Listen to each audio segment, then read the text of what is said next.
Right. Is it possible that all of those things, all very understandable, I'm not criticizing you for those, I'm only inventorying those things. Is it possible that that has made you respond to her in a really hang on and pull close way for fear that if you release that grip, that it will spin out of control like those other aspects of your life have done?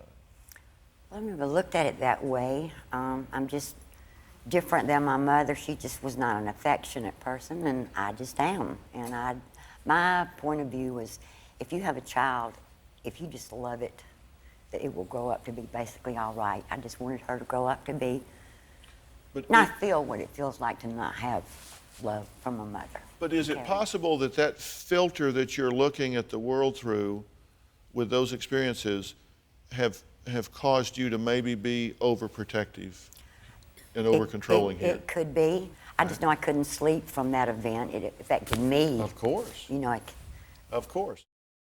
My mom criticizes the way I dress. she had no bra on. She had a tube top on with no bra and short shorts. They were short shorts, not medium length shorts. Well, is there such a thing as a mother having too much love for her child? Now, Dana says, oh yeah. For over 40 years, she's been dealing with a mother who tells her how to dress for cold weather. Now, look, do you doubt for 1 second that your mother does love you? Oh, not a bit. My mom loves me more than anything in the world. Yeah, so, and you don't... And I love her. Right, and you don't question that at all. No, sir.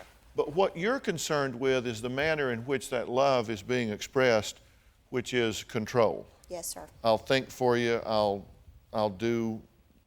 I can't do it unless she calls and tells me. Yeah, I'm going to take your inventory, I'm going to criticize you. And you talk about, well, you could give me 10 examples, couldn't you? Like, for example, letting the little one run out in cold weather with a short sleeve shirt on. I mean, what kind of fool does that? If you're any kind of mother, you wouldn't do that. Well, you know what kind of fool does that? Every parent in the world does that, because you just can't get them all the time before they're out the door, and you look out there and they're half dressed, it's 30 degrees, and you're saying, get in here and put a coat on. You could give me all those examples, but you spent some significant periods of your life in what could best be described as rebellious. Yes. True? True. And would you say that emotionally you have a really short fuse? Yes. Like you're like real happy, and you can go from 0 to I will scratch your eyes out in 1.1 seconds. Yes, sir. Yes, I can. Is that right? Okay. She does. All right. I think So I you're did it liking this I now, think I right? did it I'm honestly, liking though. this part. Yeah, you're liking this part. All right, and you weren't the only one that was abandoned by husband and father. Right. And you ain't over that yet, are you? I don't think so. Well, I think I finally am. Yeah. Yesterday. Yeah. Yesterday? Yesterday. Yeah. I mean, you've been on a bit of a roller coaster about this, and you really resist people getting close and controlling because there's a trust issue there. I mean, you've just seen this doesn't always turn out happy. Oh, I know. Doesn't always turn out right. And you've made concerted efforts to try to heal that relationship to no avail. Yes, I told him exactly how I felt. He sat there and said nothing and then left. Yeah. And here's my point. Everybody brings baggage into a relationship.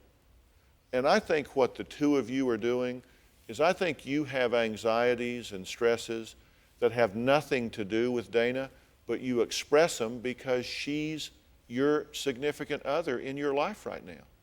She's handy. She's a good place to express those.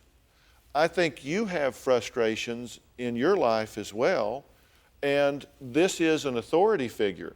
This is somebody to rebel against and push back on, and I think you kind of have a need to do that some. And I think things often start for one reason and continue for another.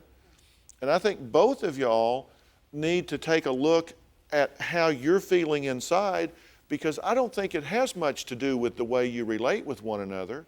I think your attempts to control her really don't have anything to do with whether she's a good mother and a full, free-thinking adult. It has to do with your need to hang on, because when you don't, things seem to get away from you. And I think you really push back, because I think your relationship with authorities just ain't good.